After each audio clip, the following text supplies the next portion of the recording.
tudo bem? Eu sou Camille Borba e este é o meu sinal.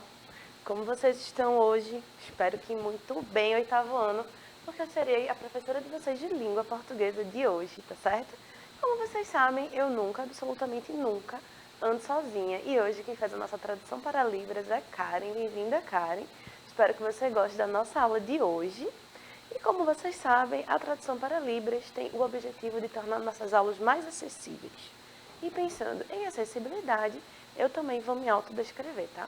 Eu sou uma mulher negra de estatura mediana, tenho cabelos escuros cacheados na altura do queixo, tenho olhos escuros, uso óculos arredondados, estou com a blusa laranja e a parte de baixo preta, tá? Em pé, em frente à câmera falando com vocês.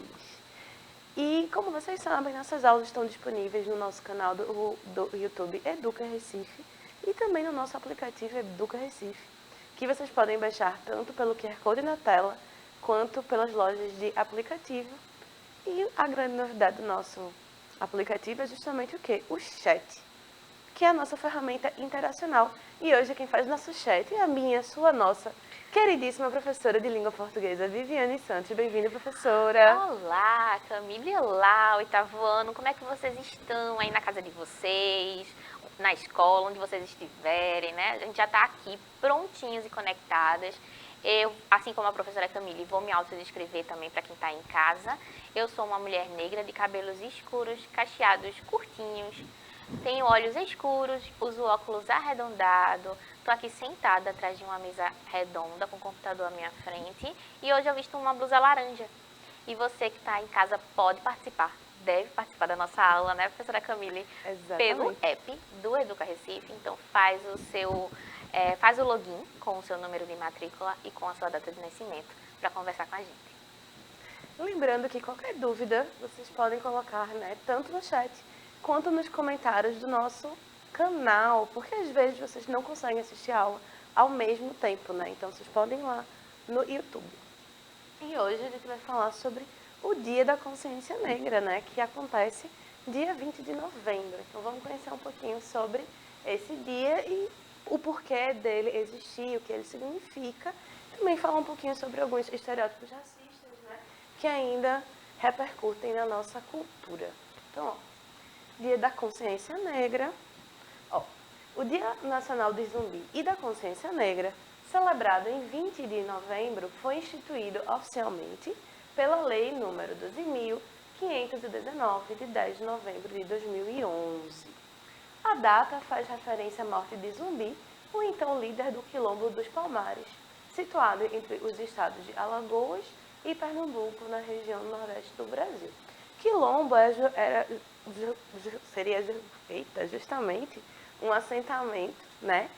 uma comunidade formada por escravizados que fugiram, né? Que conseguiram fugir das fazendas, dos trabalhos forçados. E aí eles formavam essas comunidades de resistência. E a gente não pode esquecer que os quilombolas, eles são povos tradicionais também, né? E aí o quilombo era um símbolo de resistência. De resistência a quê, né? Contra quê? Contra a escravidão. Então, ó, a data de sua morte, descoberta por historiadores nos anos de 1970, motivou membros do movimento negro unificado contra a discriminação racial em um congresso realizado em São Paulo no ano de 78, a eleger a figura de Zumbi como um símbolo da luta e resistência dos negros escravizados no Brasil, bem como da luta por direitos que os afro-brasileiros reivindicam. E aí vocês podem perguntar, né, por que a gente precisa de um dia da... Por que isso é necessário? Porque, veja, o Dia da Consciência Negra é um convite e um chamamento para o quê? Para a reflexão do passado, do presente e a construção de ações afirmativas para um futuro, né, com o pensamento na construção de um povo civilizado, em que a gente consiga chegar talvez num patamar social em que a gente não precise ficar batendo sempre na tecla do racismo, sempre na tecla da... Como é importante a gente refletir, né, sobre nossas ações, sobre nossos discursos, né? Isso, professora Viviane. Demais. É como se a gente precisasse rememorar o tempo todo sobre o que é adequado falar, o que não é adequado falar, de onde viemos com relação ao passado histórico, né? E de como tudo que aconteceu é injusto e absurdo. para que a gente consiga fazer com que a gente não repita isso, né? É uma forma, não é uma celebração, é um lembrete. Isso é uma rememoração. É uma rememoração, exatamente. É uma oportunidade para que a gente tente entender como um passado escravista, né? Como um país fundado por pessoas escravizadas, como isso vai gerando consequência até hoje, né? Então, até hoje a gente tem ainda, a gente tem essa chaga social aí para tentar corrigir, para tentar, para que o futuro, né, seja um pouco diferente do que é o presente, que responde às ações do passado, né? Então, bem, o dia 20 de novembro, como data nacional, é fundamental para revelar o quê? As desigualdades e a violência contra a população negra ainda presente na atualidade, mesmo passando 131 anos mais, né, após a abolição da escravatura no Brasil, que, por sinal, ainda causa sérias implicações nos dias de hoje. Então, quando a gente fala que houve a abolição, houve o quê? Um fim legal, né? Um dispositivo, uma lei que tornou proibido o comércio de escravos, o trabalho escravo e que libertou, né, entre aspas, os escravizados. Mas não se pensou em uma forma de inserção dessas pessoas, que até ontem eram cativos, na sociedade. O que houve foi um escanteamento. Então, a população negra foi aos poucos, ocupando as bordas das cidades, ocupando lugares que eram muito insalubres de viver, né? Inclusive, houve um período no Rio de Janeiro em que houve uma remodelação da cidade e muitos cortiços foram derrubados. E muitas dessas pessoas que moravam aí eram filhos de escravizados, de ex-escravizados, que não tinham uma inserção social, né? E aí eles acabam saindo desses cortiços para onde? Para os morros. E aí a gente vai tendo uma estrutura social que exclui o corpo negro de todas as formas possíveis da sociedade, né? Inclusive geograficamente. Uma construção periférica materializada. Exatamente, né? professora Viviane. É como se você materializasse a exclusão, ou o escanteamento, ou a marginalização. Exatamente. Você literalmente aparta, né? Separa alguns corpos. Você separa, você tira da circulação na cidade, né? E aí você vai deixando cada vez com menos recursos. E aí, como não se pensou nisso, como você faz? Imagina, até ontem você não tinha uma liberdade. Agora você tem liberdade, mas você não tem acesso a nada. Não tem acesso a nada, né? E aí, por isso, a gente precisa falar sobre racismo, porque o racismo de hoje é um herdeiro direto, né, do movimento, não, do sistema escravista, que, por sua vez, é também fruto do racismo contra pessoas negras. Tá?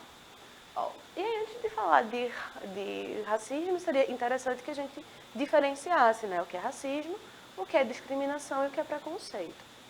O preconceito é um julgamento sem conhecimento de causa, ou seja, julgar algo ou alguém sem antes de conhecer. Aquela primeira impressão, esse preconceito às vezes está fundado no que a gente conhece de mundo, né, e que pode ser um pouco limitador. A gente tem a discriminação, que é um ato de diferenciar, tratar as pessoas de modo diferente por diversos motivos.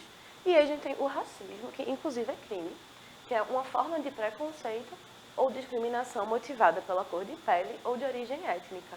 Pensando na extensão dos conceitos, o racismo está dentro dos conjuntos preconceito e discriminação, mas não os esgota, né? E aí, o racismo ele se manifesta de diversas maneiras. Uma delas é quando há de fato o crime de ódio ou uma discriminação racial direta. Que aí essa forma de manifestação do racismo é mais evidente, né? Acho que é o que a gente consegue enxergar primeiro, né? Perceber primeiro. Trata-se de situações em que pessoas são difamadas, violentadas ou têm o acesso a algum tipo de serviço ou lugar negado por conta de sua cor ou origem étnica, né? Eu acho que não há uma pessoa negra no Brasil que não tenha sofrido esse tipo de discriminação, principalmente sobre a ocupação de alguns espaços, né? Sim. E como esse movimento é violento, né? É de uma violência assustadora, porque a gente fica pensando sobre o que é violência, e em muitos momentos a gente entende violência como um ato físico, mas a gente esquece dessa violência que é simbólica, e que é tão doída quanto as outras, sabe? E que é muito mais subjetiva e difícil de externar, porque quem sofre de violência simbólica, às vezes nem é um xingamento direto, às vezes é uma atitude de cerceamento, às vezes é uma atitude de excluir aquela pessoa. E é muito mais difícil provar esses tipos de violência e testemunhar, né? Mas é importante também que se observe, né? E que se lute contra. Exatamente, professora Viviane. E aí a gente também vai falar do racismo, de quando há um racismo institucional, Sim. né? Que aí é uma forma ainda menos direta e evidente, mas essa forma de discriminação racial ocorre por meios institucionais, mas não explicitamente contra indivíduos devido à sua cor. São exemplos dessa prática racista as abordagens mais violentas da polícia contra pessoas negras e a desconfiança de agentes de segurança e de empresas contra pessoas negras sem justificativa coerente, né?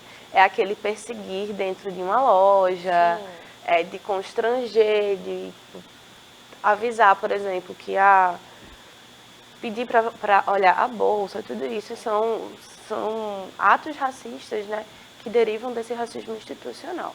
A gente tem também o racismo estrutural, que é menos perceptível ainda. O racismo estrutural está cristalizado na cultura de um povo, de um modo que muitas vezes nem parece racismo. A presença do racismo estrutural pode ser percebida na constatação de que poucas pessoas negras ou de origem indígena ocupam cargos de chefia em grandes empresas, de que nos cursos das melhores universidades, a maioria esmagadora, quando não a totalidade de estudantes é branca, ou quando há a utilização de expressões linguísticas e piadas racistas. A situação fica ainda pior quando as ações ou constatações descritas são tratadas com normalidade. Então, a gente pode chamar de estrutural, porque é o cerne que, né, baseou a nossa sociedade, a nossa crença. E aí, é estrutural porque vai também atingir diversas estruturas, né, diversas camadas. Aqui a gente tem uma exclusão das universidades, dos cargos de liderança. A gente vai ver que há uma falta de uma representação na mídia, por exemplo, uma representação positiva, ao invés da gente ter sempre os mesmos estereótipos repetidos exaustivamente, porque esses estereótipos repetidos fundamentam pensamentos como os que originam o racismo estrutural, que é o discurso de uma exclusão de um corpo como se esse fosse menos capaz ou menos valioso, né? E pensando na língua, que é o nosso campo. Que é o nosso campo, né? É interessante também fazer um trabalho linguístico, até de escolha vocabular, porque existem expressões que são cristalizadas por causa dessa origem, né, que remete a esse comportamento racista, e que a gente precisa rever o uso, né? A adaptação é sempre possível, as adaptações são sempre possíveis, a língua está viva, e isso significa que ela está mudando. Isso significa que a gente pode abandonar algumas expressões e acolher outras, né? E ressignificar também.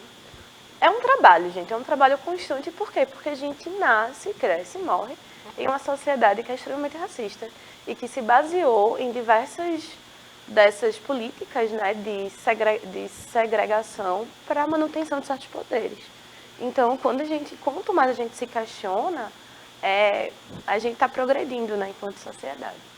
E quando há o racismo cultural, que é o tipo de racismo que é relacionado à ideia de que uma cultura é superior à outra. Esse tipo de discriminação acontece quando o grupo hegemônico tem fortes preconceitos disseminados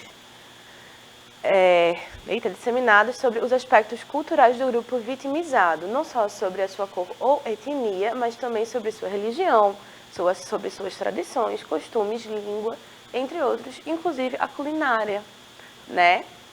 Quando a gente fala de racismo cultural, é o que motiva coisas absurdas, como, por exemplo, depredar ou queimar, incendiar terreiros, né? Locais de práticas religiosas, outras, que não são aquelas consideradas as corretas, né? E aí isso é muito complicado, porque você está querendo, assim, você quer enfatizar que uma cultura é superior à outra. Isso é algo que não é verdade. E a gente tem também o racismo ecológico ou ambiental, que é sobre isso quem fala brilhantemente é a nossa querida professora Vanessa. Eu lembrei dela também. Não é? E aí, quando a gente fala isso, vê, esse tipo de racismo, assim, eu trouxe vários tipos para que a gente perceba como esses racismos, eles são sofridos ao mesmo tempo, né? E aí, veja você ser, por exemplo, uma pessoa negra que vai sofrer todos esses racismos e aí você vai ficar sempre apartado da sociedade, né? Esse tipo de racismo acontece quando um grupo marginalizado tem o acesso ou a manutenção de um ambiente saudável negado ou negligenciado devido à sua cor ou etnia. Por exemplo, locais onde a população é predominantemente indígena ou negra, como comunidades indígenas e quilombolas, e por isso sofrem com a poluição do ambiente por terceiros ou com a a falta de crédito de seu direito à terra. É mais fácil, né? Nas cidades, a população periférica, de maioria negra, que não recebe a mesma atenção do Estado quando comparada com as áreas centrais, nas áreas de saúde, segurança e saneamento básico. E aí, se a gente perceber que várias comunidades mais afastadas, né, elas carecem de serviços melhores, de saneamento básico, é uma coisa, como o nome já diz, né, muito básica, para que a gente ainda tenha casas que não têm acesso à água da torneira, a uma descarga, a um descarte correto, né, daqueles dejetos. E é isso que a gente chama de racismo ecológico ou ambiental. É importante que a gente pare para pensar, né, como há diversos tipos de racismo, porque é uma prática que atinge negativamente diversas áreas da vida, né? Todas as estruturas, né?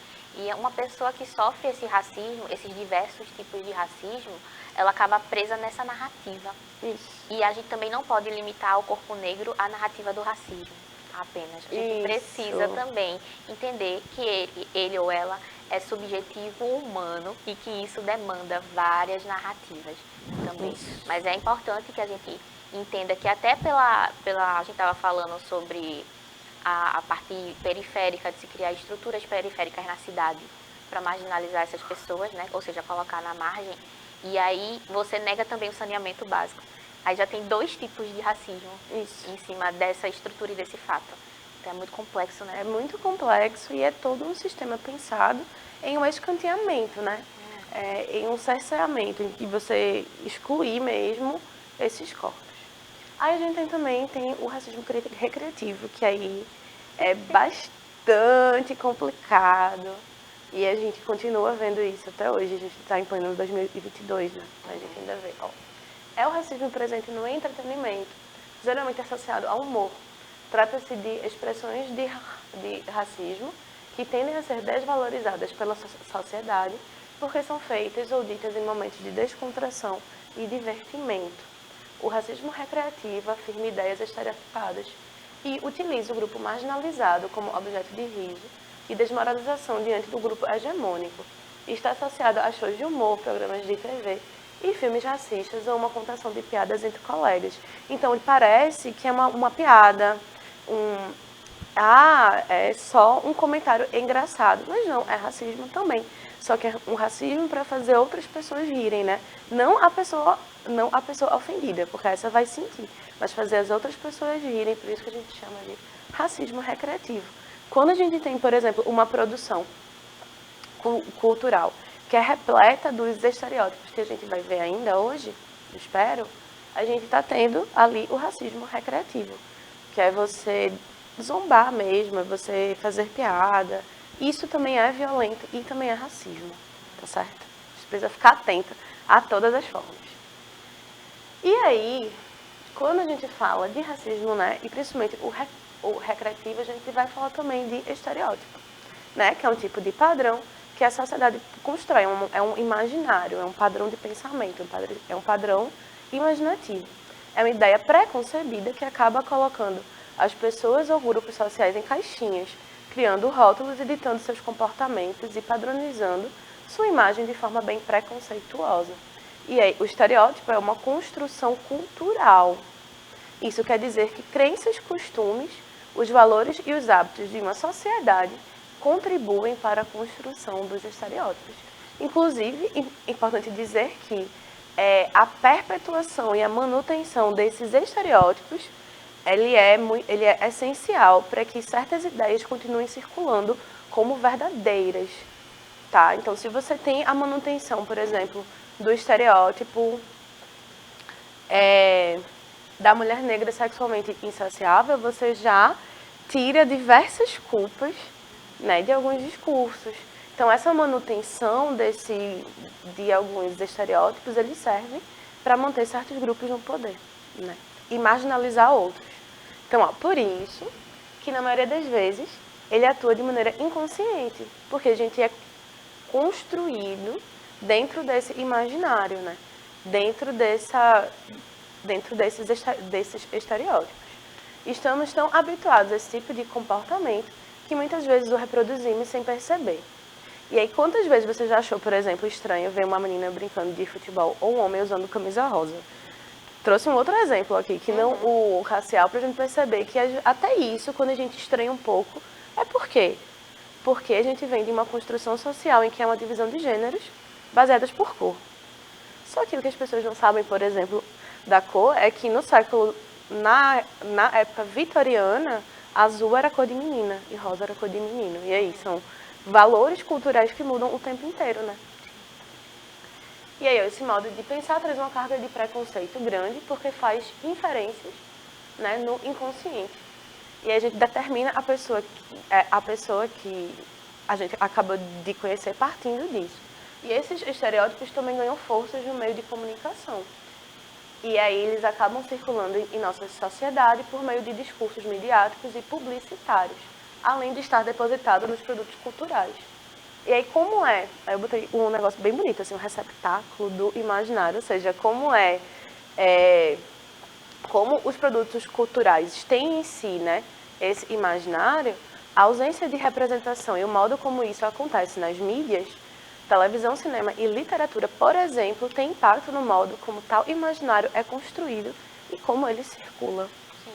Ou seja, os produtos culturais, ou seja, o que a gente consome de série, filme, livro, impacta em como a gente vai construir a nossa visão de mundo, né? E eles são fundamentais para justamente tentar quebrar esses estereótipos que a gente vem escutando, e é muito de senso comum, que foi reproduzido na época em que os debates sobre um racismo estrutural não eram tão fortes, né?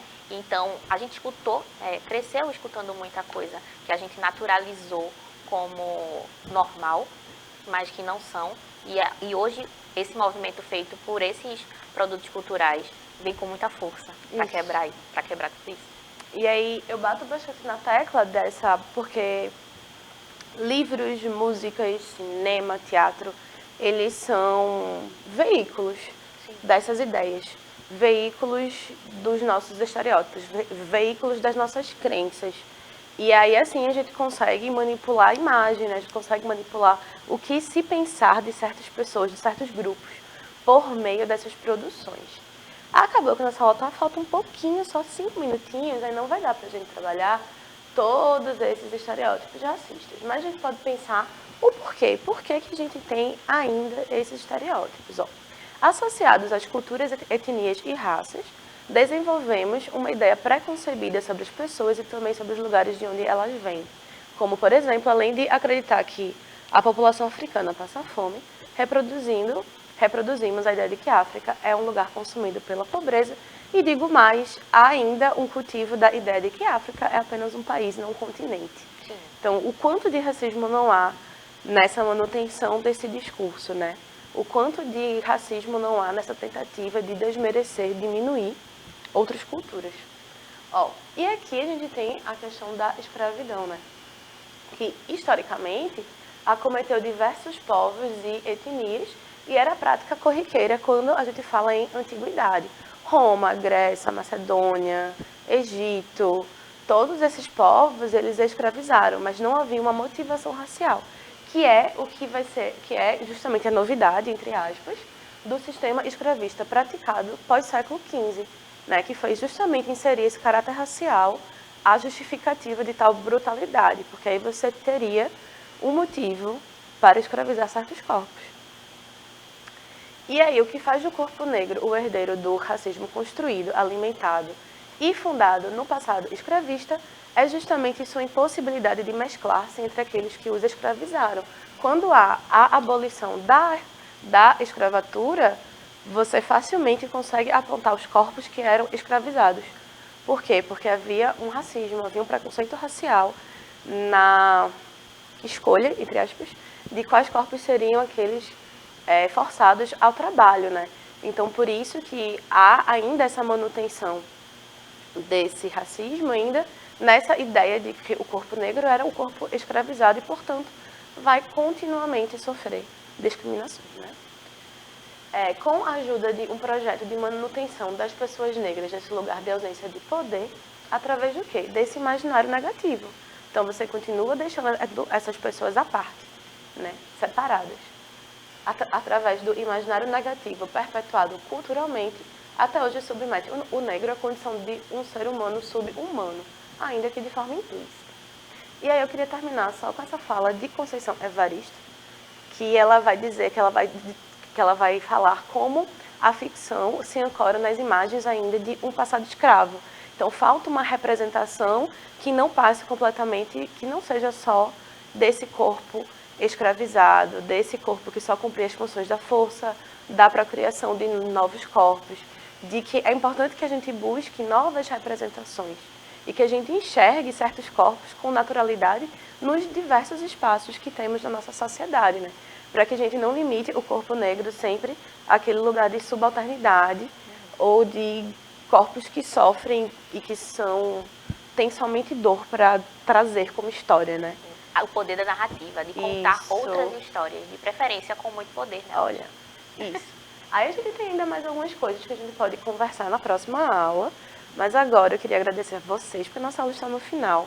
Vou deixar a professora Viviane se despedir logo, já que ela já está aí. Tchau, oitavo ano. Foi um prazer ficar aqui com vocês. A gente se vê num próximo momento. Então, gente, obrigada, Karen.